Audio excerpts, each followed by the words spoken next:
Chapitre 1. Le coup de feu. Raymonde prêta l'oreille.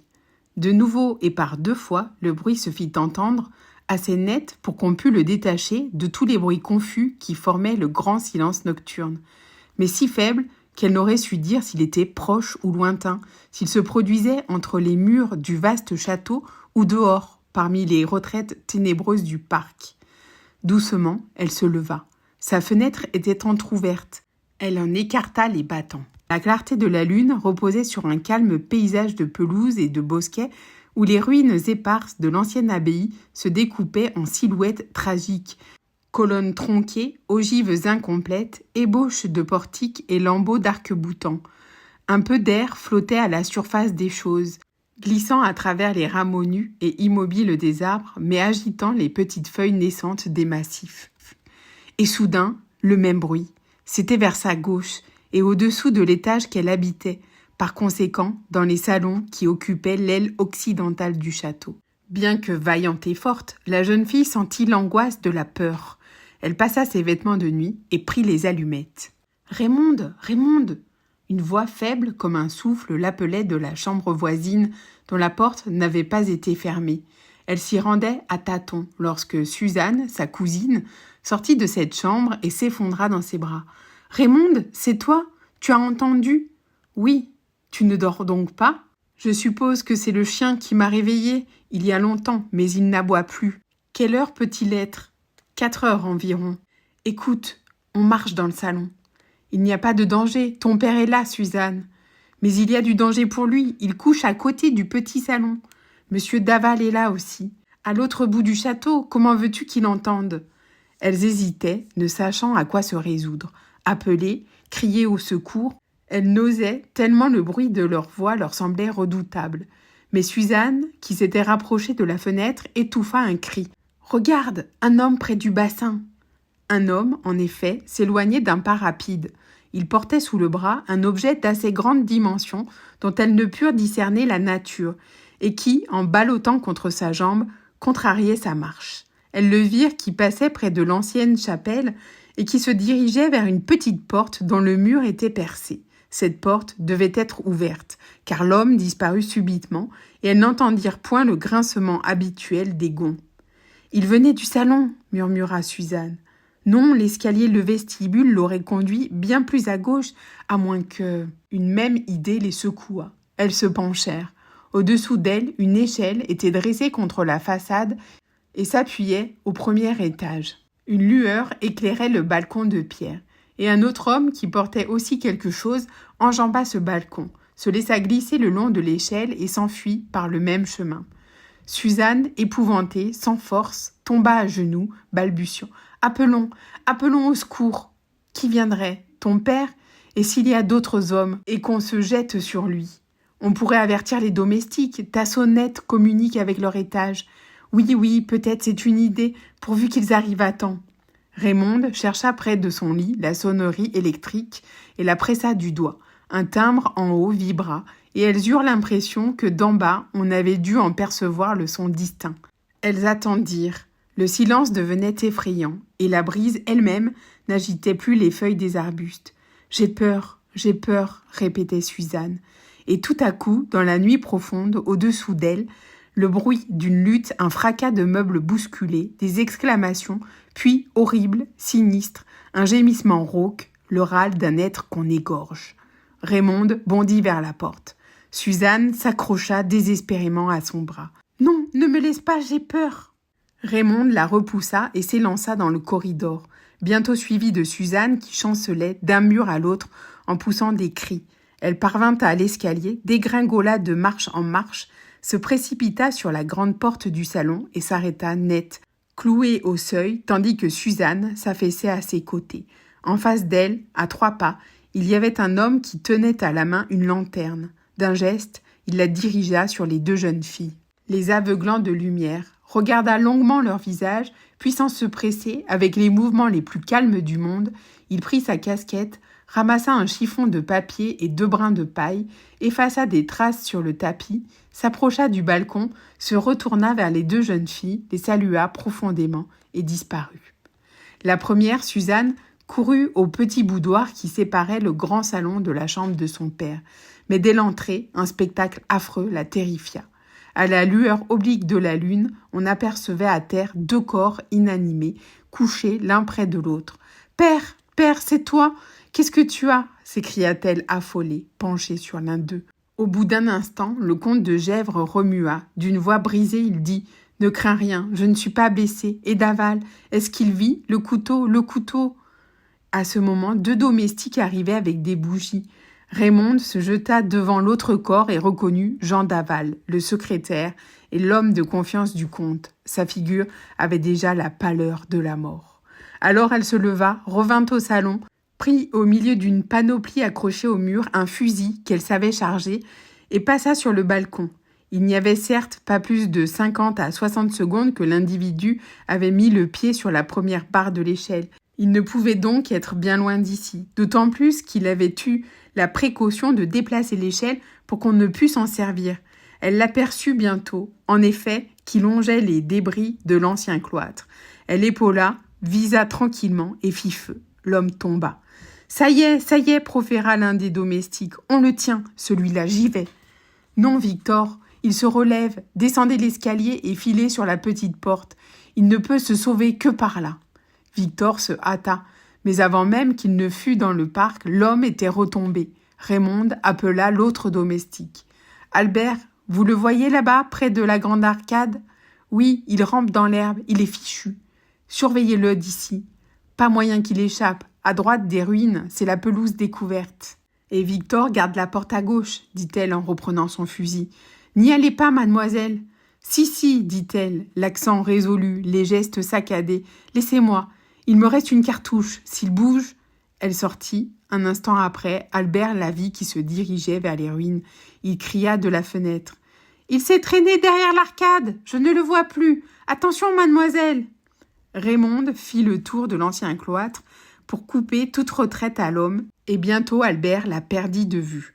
Au bout de quelques minutes, ne la revoyant pas, il s'inquiéta, et tout en surveillant les ruines, au lieu de descendre par l'escalier, il s'efforça d'atteindre l'échelle. Quand il y eut réussi, il descendit rapidement et courut droit à l'arcade près de laquelle l'homme lui était apparu pour la dernière fois. 30 pas plus loin, il trouva Raymonde qui cherchait Victor. « Eh bien, fit-il. »« Impossible de mettre la main dessus, dit Victor. La petite porte ? J'en viens, voici la clé. Pourtant, il faut bien... Oh, son affaire est sûre. D'ici 10 minutes, il est à nous, le bandit. » Le fermier et son fils, réveillés par le coup de fusil, arrivaient de la ferme dont les bâtiments s'élevaient assez loin sur la droite, mais dans l'enceinte des murs. Ils n'avaient rencontré personne. « Parbleu, non, fit Albert. Le gredin n'a pas pu quitter les ruines. On le dénichera au fond de quelques trous. » Ils organisèrent une battue méthodique, fouillant chaque buisson, écartant les lourdes traînes de lierre enroulées autour du fût des colonnes. On s'assura que la chapelle était bien fermée et qu'aucun des vitraux n'était brisé. On contourna le cloître, on visita tous les coins et recoins. Les recherches furent vaines. Une seule découverte, à l'endroit même où l'homme s'était abattu, blessé par Raymonde, on ramassa une casquette de chauffeur en cuir fauve. Sauf cela, rien. À 6 heures du matin, la gendarmerie d'Ouville-la-Rivière était prévenue et se rendait sur les lieux, après avoir envoyé par express au parquet de Dieppe une petite note relatant les circonstances du crime, la capture imminente du principal coupable, la découverte de son couvre-chef et du poignard avec lequel il avait perpétré son forfait. À 10 heures, 2 autos descendaient la pente légère qui aboutit au château. L'une, vénérable calèche, contenait le substitut du procureur et le juge d'instruction, accompagné de son greffier. Dans l'autre, modeste cabriolet, avaient pris place 2 jeunes reporters représentant le journal de Rouen et une grande feuille parisienne. Le vieux château apparut. Jadis demeure abbatiale des prieurs d'Ambrumésie, mutilé par la Révolution, restauré par le comte de Gesvres, auquel il appartient depuis 20 ans, il comprend un corps de logis que surmonte un pinacle où veille une horloge et 2 ailes dont chacune est enveloppée d'un perron à balustrade de pierre. Par-dessus les murs du parc et au-delà du plateau que soutiennent les hautes falaises normandes, on aperçoit entre les villages de Sainte-Marguerite et de Varangeville la ligne bleue de la mer. Là vivait le comte de Gesvres avec sa fille Suzanne, jolie et frêle créature aux cheveux blonds, et sa nièce Raymonde de Saint-Véran, qu'il avait recueillie 2 ans auparavant lorsque la mort simultanée de son père et de sa mère laissa Raymonde orpheline. L'existence était calme et régulière au château. Quelques voisins y venaient de temps à autre. L'été, le comte menait les 2 jeunes filles presque chaque jour à Dieppe. Lui, c'était un homme de taille élevée, de belle figure grave, aux cheveux grisonnants, très riche. Il gérait lui-même sa fortune et surveillait ses propriétés avec l'aide de son secrétaire, Jean Daval. Dès l'entrée, le juge d'instruction recueillit les premières constatations du brigadier de gendarmerie Quévillon. La capture du coupable, toujours imminente d'ailleurs, n'était pas encore effectuée, mais on tenait toutes les issues du parc. Une évasion était impossible. La petite troupe traversa ensuite la salle capitulaire et le réfectoire, situé au rez-de-chaussée, et gagna le premier étage. Aussitôt, l'ordre parfait du salon fut remarqué. Pas un meuble, pas un bibelot qui ne parussent occuper leur place habituelle, et pas un vide parmi ces meubles et ces bibelots. À droite et à gauche étaient suspendues de magnifiques tapisseries flamandes à personnages. Au fond, sur les panneaux, 4 belles toiles, dans leur cadre du temps, représentaient des scènes mythologiques. C'étaient les célèbres tableaux de Rubens, légués au comte de Gesvres, ainsi que les tapisseries de Flandre par son oncle maternel, le marquis de Bobadilla, grand d'Espagne. Monsieur Filleul, le juge d'instruction, observa. Si le vol fut le mobile du crime, ce salon, en tout cas, n'en a pas été l'objet. Qui sait, fit le substitut, qui parlait peu, mais toujours dans un sens contraire aux opinions du juge. Voyons, cher monsieur, le premier soin d'un voleur eût été de déménager ses tapisseries et ses tableaux, dont la renommée est universelle. Peut-être n'en a-t-on pas eu le loisir. C'est ce que nous allons savoir. À ce moment, le comte de Gesvres entra, suivi du médecin. Le comte, qui ne semblait pas se ressentir de l'agression dont il avait été victime, souhaita la bienvenue aux 2 magistrats. Puis il ouvrit la porte du boudoir. La pièce, où personne n'avait pénétré depuis le crime, sauf le docteur, offrait à l'encontre du salon le plus grand désordre.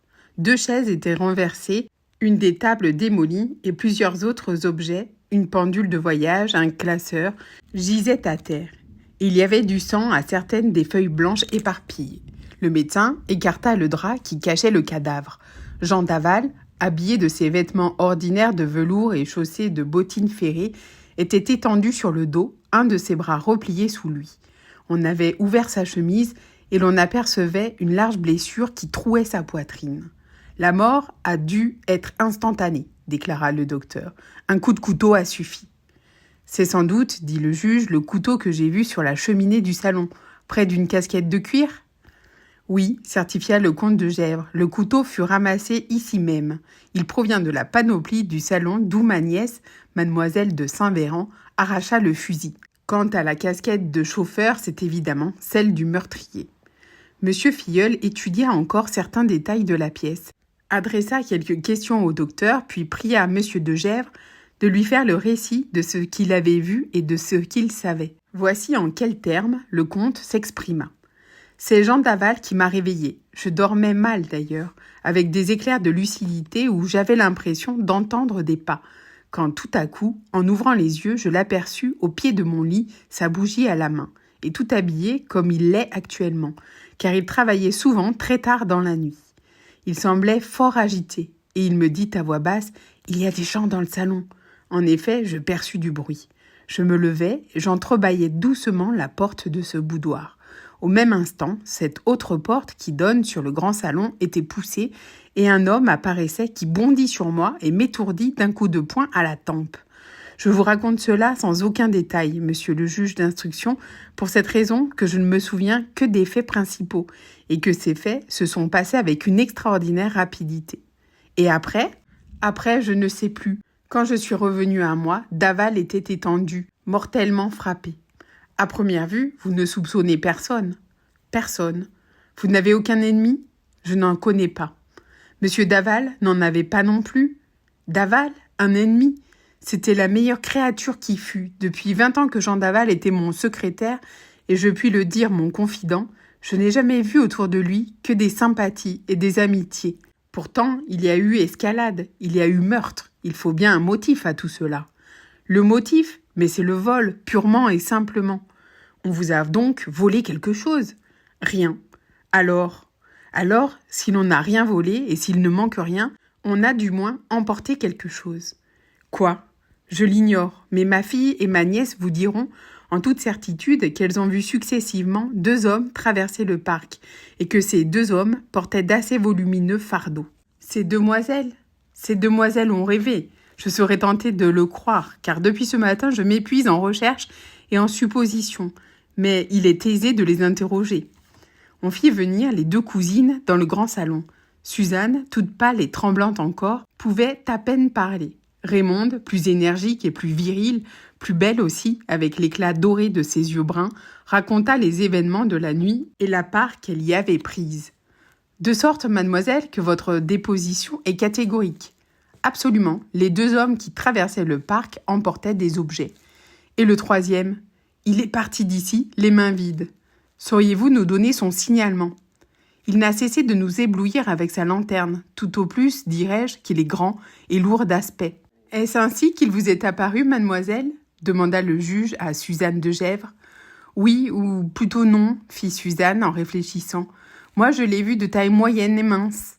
Monsieur Filleul sourit, habitué aux divergences d'opinion et de vision chez les témoins d'un même fait. Nous voici donc en présence d'une part d'un individu, celui du salon, qui est à la fois grand et petit, gros et mince, et de l'autre de 2 individus, ceux du parc que l'on accuse d'avoir enlevé de ce salon des objets, qui s'y trouvent encore.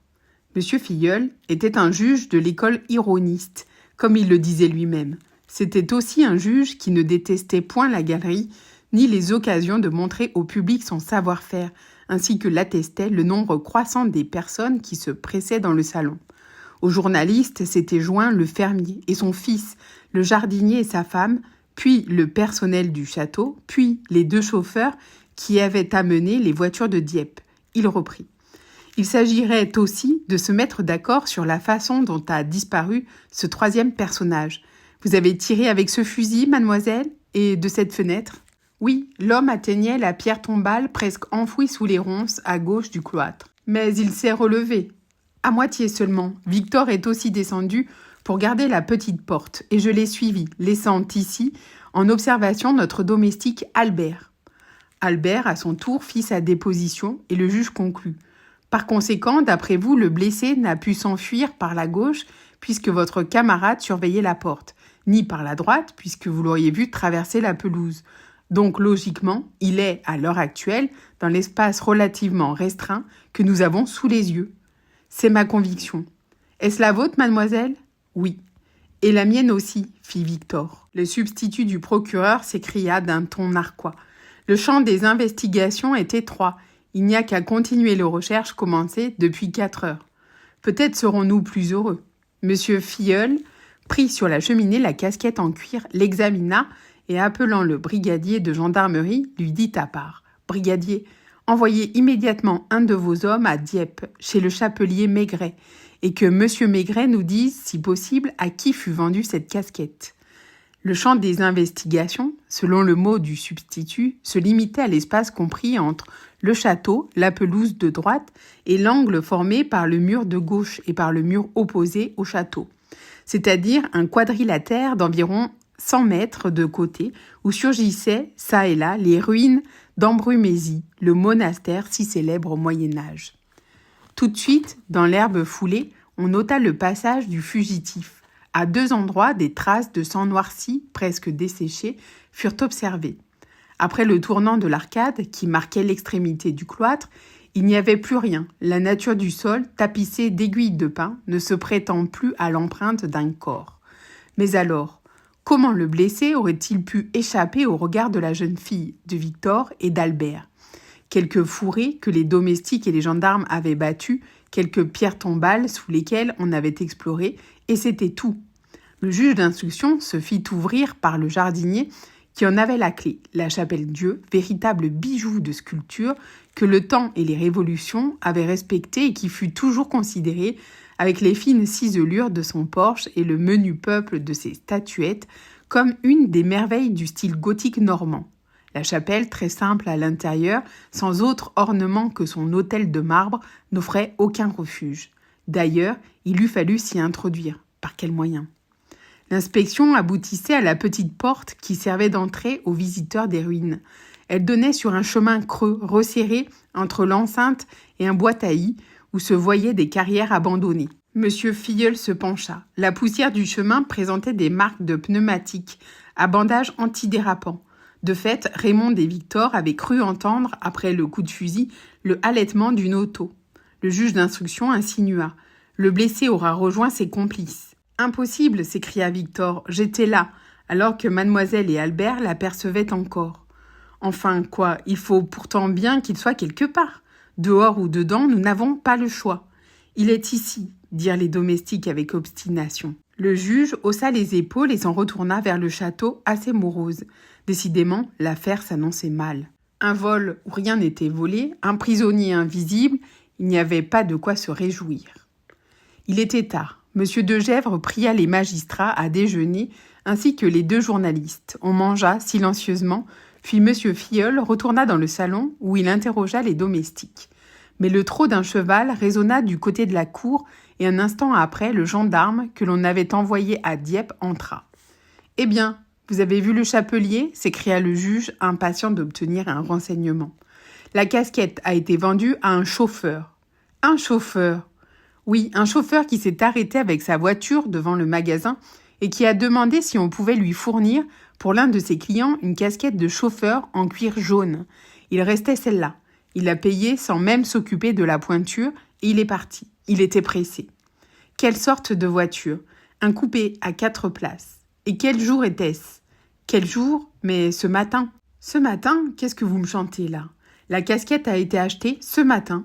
Mais c'est impossible puisqu'elle a été trouvée cette nuit dans le parc.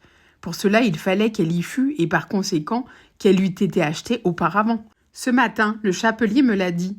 Il y eut un moment d'effarement. Le juge d'instruction, stupéfait, tâchait de comprendre. Soudain, il sursauta, frappé d'un coup de lumière. « Qu'on amène le chauffeur qui nous a conduits ce matin !» Le brigadier de gendarmerie et son subordonné coururent en hâte vers les écuries. Au bout de quelques minutes, le brigadier revenait seul. Le chauffeur, il s'est fait servir à la cuisine. Il a déjeuné et puis, il a filé. Avec sa voiture ? Non. Sous prétexte d'aller voir un de ses parents à Ouville, il a emprunté la bicyclette du palefrenier. Voici son chapeau et son paletot. Mais il n'est pas parti tête nue. Il a tiré de sa poche une casquette et il l'a mise. Une casquette ? Oui, en cuir jaune, paraît-il. En cuir jaune ? Mais non, puisque la voilà. En effet, monsieur le juge d'instruction, mais la sienne est pareille. Le substitut eut un léger ricanement. Très drôle, très amusant. Il y a 2 casquettes. L'une qui était la véritable et qui constituait notre seule pièce à conviction est partie sur la tête du pseudo-chauffeur. L'autre, la fausse, vous l'avez entre les mains. Ah, le brave homme nous a proprement roulés. Qu'on le rattrape, qu'on le ramène, cria monsieur Filleul. Brigadier Quévillon, 2 de vos hommes à cheval et au galop. Il est loin, dit le substitut. Si loin qu'il soit, il faudra bien qu'on mette la main sur lui. Je l'espère, mais je crois, monsieur le juge d'instruction, que nos efforts doivent surtout se concentrer ici. Veuillez lire ce papier que je viens de trouver dans les poches du manteau. Quel manteau ? Celui du chauffeur.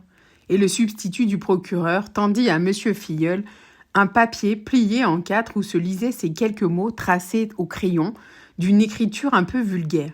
Malheur à la demoiselle si elle a tué le patron. L'incident causa une certaine émotion. À bon entendeur, salut, nous sommes avertis, murmura le substitut. Monsieur le comte, reprit le juge d'instruction, je vous supplie de ne pas vous inquiéter, vous non plus, mesdemoiselles. Cette menace n'a aucune importance puisque la justice est sur les lieux.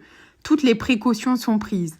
Je réponds de votre sécurité. Quant à vous, messieurs, ajouta-t-il en se tournant vers les 2 reporters, je compte sur votre discrétion. C'est grâce à ma complaisance que vous avez assisté à cette enquête et ce serait mal me récompenser. Il s'interrompit, comme si une idée le frappait, regarda les 2 jeunes gens tour à tour et s'approcha de l'un d'eux. « À quel journal êtes-vous rattaché ?»« Au journal de Rouen. »« Vous avez une carte d'identité ?»« La voici. » Le document était en règle. Il n'y avait rien à dire. Monsieur Filleul interpella l'autre reporter. « Et vous, monsieur ?»« Moi ? Oui, je vous demande à quelle rédaction vous appartenez. Mon Dieu, monsieur le juge d'instruction, j'écris dans plusieurs journaux. Votre carte d'identité? Je n'en ai pas. Ah, et comment se fait-il? Pour qu'un journal vous délivre une carte, il faut y écrire de façon suivie. Eh bien, je ne suis que collaborateur occasionnel. J'envoie de droite et de gauche des articles qui sont publiés ou refusés, selon les circonstances. En ce cas, votre nom, vos papiers, mon nom ne vous apprendrait rien. Quant à mes papiers, je n'en ai pas. Vous n'avez pas un papier quelconque faisant foi de votre profession? Je n'ai pas de profession. Mais enfin, monsieur, s'écria le juge avec une certaine brusquerie, vous ne prétendez cependant pas garder l'incognito après vous être introduit ici par ruse et avoir surpris les secrets de la justice. Je vous prierai de remarquer, monsieur le juge d'instruction, que vous ne m'avez rien demandé quand je suis venu et que par conséquent, je n'avais rien à dire. En outre, il ne m'a pas semblé que l'enquête fût secrète puisque tout le monde y assistait, même un des coupables. Il parlait doucement, d'un ton de politesse infinie. C'était un tout jeune homme, très grand et très mince, vêtu d'un pantalon trop court et d'une jaquette trop étroite. Il avait une figure rose de jeune fille, un front large planté de cheveux en brosse et une barbe blonde mal taillée. Ses yeux brillaient d'intelligence. Il ne semblait nullement embarrassé et souriait d'un sourire sympathique où il n'y avait pas trace d'ironie. Monsieur Filleul l'observait avec une défiance agressive.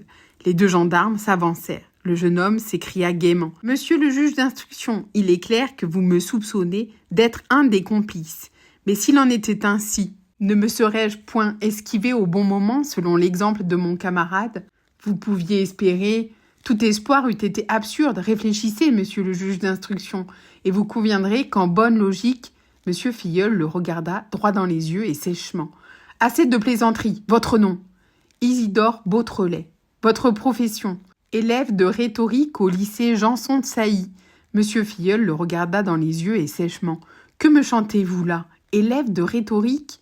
Au lycée Janson, rue de la Pompe, numéro... Ah, ça! Mais s'exclama monsieur Filleul, vous vous moquez de moi. Il ne faudrait pas que ce petit jeu se prolongeât. Je vous avoue, monsieur le juge d'instruction, que votre surprise m'étonne.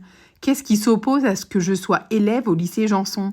Ma barbe, peut-être, rassurez-vous, ma barbe est fausse. » Isidore Beautrelet arracha les quelques boucles qui ornaient son menton, et son visage imberbe parut plus juvénile encore, et plus rose, un vrai visage de lycéen. Et tandis qu'un rire d'enfant découvrait ses dents blanches, « Êtes-vous convaincu maintenant? Et vous faut-il encore des preuves? Tenez, lisez sur ces lettres de mon père l'adresse. Monsieur Isidore Beautrelet, interne au lycée Janson de Sailly. » Convaincu ou non, Monsieur Filleul n'avait point l'air de trouver l'histoire à son goût. Il demanda d'un ton bourru. « Que faites-vous ici? »« Mais je m'instruis. Il y a des lycées pour cela, le vôtre. Vous oubliez, monsieur le juge d'instruction, qu'aujourd'hui, 23 avril, nous sommes en pleines vacances de Pâques. Eh bien, j'ai toute liberté d'employer ces vacances à ma guise. Votre père? Mon père habite loin, au fond de la Savoie, et c'est lui-même qui m'a conseillé un petit voyage sur les côtes de la Manche. Avec une fausse barbe? Oh, ça non, l'idée est de moi. Au lycée, nous parlons beaucoup d'aventures mystérieuses. Nous lisons des romans policiers où l'on se déguise. Nous imaginons des tas de choses compliquées et terribles. Alors j'ai voulu m'amuser et j'ai mis une fausse barbe. En outre, j'avais l'avantage qu'on me prenait au sérieux et je me faisais passer pour un reporter parisien. C'est ainsi qu'hier soir, après plus d'une semaine insignifiante, j'ai eu le plaisir de connaître mon confrère de Rouen et que ce matin, ayant appris l'affaire d'Ambrumésie, il m'a proposé fort aimablement de l'accompagner et de louer une voiture de comte à demi. Isidore Beautrelet disait tout cela avec une simplicité franche, un peu naïve, et dont il n'était point possible de ne pas sentir le charme. Monsieur Filleul lui-même, tout en se tenant sur une réserve défiante, se plaisait à l'écouter. Il lui demanda d'un ton moins bourru. « Et êtes-vous content de votre expédition? »« Ravi. Je n'avais jamais assisté à une affaire de ce genre, et celle-ci ne manque pas d'intérêt, ni de ces complications mystérieuses que vous prisez si fort, et qui sont si passionnantes, monsieur le juge d'instruction. Je ne connais pas d'émotion plus grande que de voir tous les faits qui sortent de l'ombre, qui se groupent les uns contre les autres, la vérité probable. La vérité probable, comme vous y allez, jeune homme. Est-ce à dire que vous avez déjà prête votre petite solution de l'énigme? Oh non, répartit Beautrelet en riant. Seulement, il me semble qu'il y a certains points où il n'est pas impossible de se faire une opinion, et d'autres, même tellement précis qu'il suffit de conclure. Eh bien, mais cela devient très curieux, et je vais enfin savoir quelque chose, car je vous le confesse, à ma grande honte, je ne sais rien. C'est que vous n'avez pas eu le temps de réfléchir, monsieur le juge d'instruction. L'essentiel est de réfléchir.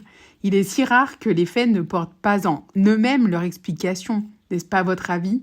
En tout cas, je n'en ai pas constaté d'autres que ceux qui sont consignés au procès-verbal. À merveille, de sorte que si je vous demandais quels furent les objets volés dans ce salon, je vous répondrais que je les connais. Bravo! Monsieur en sait plus long là-dessus que le propriétaire lui-même, monsieur de Gesvres, à son compte. Monsieur Beautrelet n'a pas le sien. Il lui manque une bibliothèque et une statue grandeur nature que personne n'avait jamais remarquée. Et si je vous demandais le nom du meurtrier, je vous répondrais également que je le connais. Il y eut un sursaut chez tous les assistants. Le substitut et le journaliste se rapprochèrent. Monsieur de Gesvres et les deux jeunes filles écoutaient attentivement, impressionnés par l'assurance tranquille de Beautrelet. Vous connaissez le nom du meurtrier ? Oui. Et l'endroit où il se trouve peut-être ? Oui. Monsieur Filleul se frotta les mains. Quelle chance! Cette capture sera l'honneur de ma carrière. Et vous pouvez dès maintenant me faire ces révélations foudroyantes ? Dès maintenant, oui. Ou bien, si vous n'y voyez pas d'inconvénient, dans 1 heure ou 2, lorsque j'aurai assisté jusqu'au bout à l'enquête que vous poursuivez. Mais non, tout de suite, jeune homme. À ce moment, Raymond de Saint-Véran, qui depuis le début de cette scène n'avait pas quitté du regard Isidore Beautrelet, s'avança vers monsieur Filleul. « Monsieur le juge d'instruction, que désirez-vous, mademoiselle ?» 2 ou 3 secondes, elle hésita, les yeux fixés sur Beautrelet, puis s'adressant à monsieur Filleul. « Je vous prierai de demander à monsieur la raison pour laquelle il se promenait hier dans le chemin creux qui aboutit à la petite porte. » Ce fut un coup de théâtre. Isidore Beautrelet parut interloqué. « Moi, mademoiselle, moi ? Vous m'avez vue hier ?» Raymonde resta pensive, les yeux toujours attachés à Beautrelet, comme si elle cherchait à bien établir en elle sa conviction, et elle prononça d'un ton posé. « J'ai rencontré dans le chemin creux, à 4 heures de l'après-midi, alors que je traversais le bois, un jeune homme de la taille de monsieur, habillé comme lui et qui portait la barbe taillée comme la sienne, et j'eus l'impression qu'il cherchait à se dissimuler. Et c'était moi ? Il me serait impossible de l'affirmer d'une façon absolue, car mon souvenir est un peu vague. Cependant, il me semble bien, sinon la ressemblance serait étrange. » Monsieur Filleul était perplexe. Déjà dupé par l'un des complices, allait-il se laisser jouer par ce soi-disant collégien ? « Qu'avez-vous à répondre, monsieur ? Que mademoiselle se trompe et qu'il m'est facile de le démontrer. Hier, à cette heure, j'étais à Veules. Il faudra le prouver, il le faudra. En tout cas, la situation n'est plus la même. Brigadier, l'un de vos hommes tiendra compagnie à monsieur. » Le visage d'Isidore Beautrelet marqua une vive contrariété. « Ce sera long ? Le temps de réunir les informations nécessaires. Monsieur le juge d'instruction, je vous supplie de les réunir avec le plus de célérité et de discrétion possible. Pourquoi ? Mon père est vieux, nous nous aimons beaucoup, et je ne voudrais pas qu'il eût de la peine pour moi. » Le ton larmoyant de la voix déplut à monsieur Filleul. Cela sentait la scène de mélodrame. Néanmoins, il promit. « Ce soir, au plus tard, je saurai à quoi m'en tenir. » L'après-midi s'avançait. Le juge retourna dans les ruines du cloître, en ayant soin d'en interdire l'entrée à tous les curieux, et patiemment, avec méthode, divisant le terrain en parcelles successivement étudiées, il dirigea lui-même les investigations. Mais à la fin du jour, il n'était guère plus avancé. Il déclara devant une armée de reporters qui avaient envahi le château. « Messieurs, tout nous laisse supposer que le blessé est là, à la portée de notre main. Tout sauf la réalité des faits. Donc, à notre humble avis, il a dû s'échapper et c'est dehors que nous le trouverons. » Par précaution, cependant, il organisa, d'accord avec le brigadier, la surveillance du parc et après un nouvel examen des 2 salons et une visite complète du château, après s'être entouré de tous les renseignements nécessaires, il reprit la route de Dieppe en compagnie du substitut. La nuit vint. Le boudoir, devant rester clos, on avait transporté le cadavre de Jean Daval dans une autre pièce. 2 femmes du pays le veillaient, secondées par Suzanne et Raymonde. En bas, sous l'œil attentif du garde champêtre que l'on avait attaché à sa personne, le jeune Isidore Beautrelet sommeillait sur le flanc de l'ancien oratoire. Dehors, les gendarmes, le fermier et une douzaine de paysans s'étaient postés parmi les ruines et le long des murs. Jusqu'à 11h, tout fut tranquille. Mais à 11h10, un coup de feu retentit de l'autre côté du château. « Attention !» hurla le brigadier. « Que 2 hommes restent ici, Fossier et Lecanu, les autres au pas de course. » Tous, ils se lancèrent et doublèrent le château par la gauche. Dans l'ombre, une silhouette s'esquiva. Puis, tout de suite, un second coup de feu les attira plus loin, presque aux limites de la ferme. Et soudain, comme ils arrivaient en troupe à la haie qui borde le verger, une flamme jaillit à droite de la maison réservée aux fermiers. Et d'autres flammes aussitôt s'élevèrent en colonnes épaisses.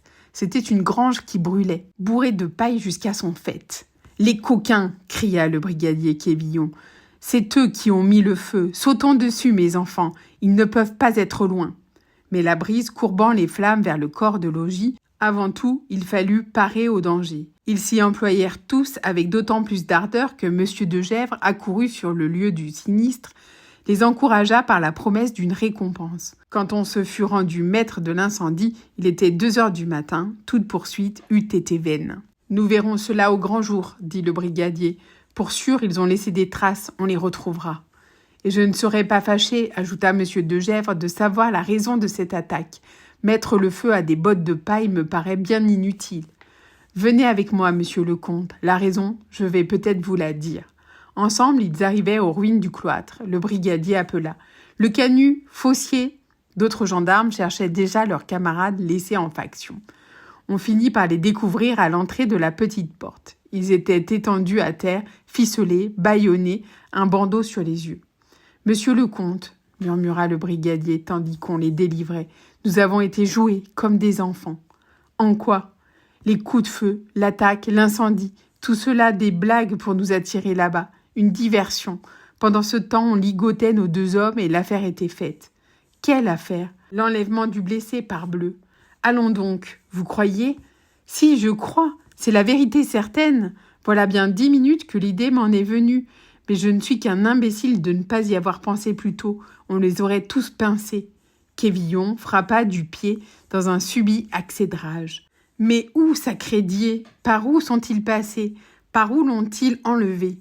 Et lui, le gredin, où se cachait-il ? Car enfin quoi ? On a battu le terrain toute la journée, et un individu ne se cache pas dans une touffe d'herbe, surtout quand il est blessé. C'est de la magie, ces histoires-là. » Le brigadier Quévillon n'était pas au bout de ses étonnements. À l'aube, quand on pénétra dans l'oratoire qui servait de cellule au jeune Beautrelet, on constata que le jeune Beautrelet avait disparu. Sur une chaise, courbée, dormait le garde champêtre. À côté de lui, il y avait une carafe à 2 verres. Au fond de l'un de ces verres, on apercevait un peu de poudre blanche. Après un examen, il fut prouvé d'abord que Beautrelet avait administré un narcotique au garde champêtre qui n'avait pu s'échapper que par une fenêtre située à 2,50 m de hauteur et enfin, détail charmant, qu'il n'avait pu atteindre cette fenêtre qu'en utilisant comme marchepied le dos de son gardien.